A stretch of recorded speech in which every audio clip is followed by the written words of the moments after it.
Halo gatiku, isu sahay, oro johar gi. Tising rea naw video re ape soben kwa swagat mena.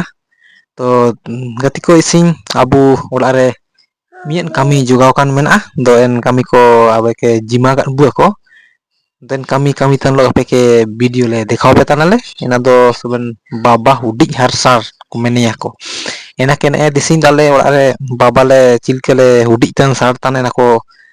udu ape tan ale ape ne video adware nelepe nenika ale sing kami ko jima ka le ko de negile kami tanale do nele abu ne kacilka baba ko sare ya enake hudik do nidar le hudik ka taina na ado ne kele sartan ale do nele abu cilka le sartan te is salah jalak jana kati kelang rongo jana ne kar de ger ayum pera wa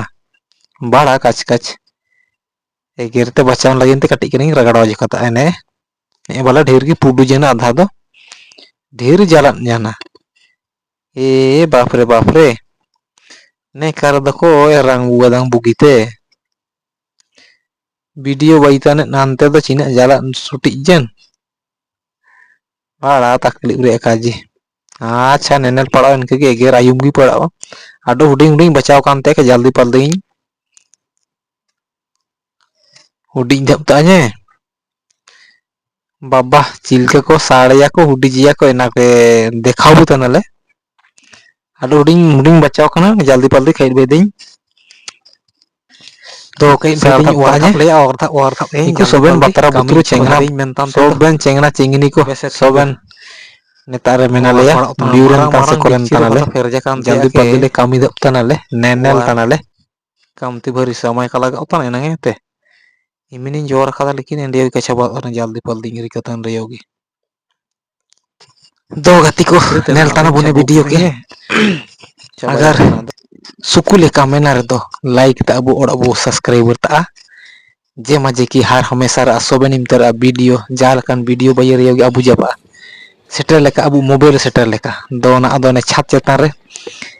ने बाबा केले तासिते आले तासिर होर केते आले ले उड़ूंग पाले दिया दोने साला तापरे फेरे के रकब तनी छात रे ना दई तसिले आने सोबे रकम रे कामी पड़ावा नेनेका नेल तनाबू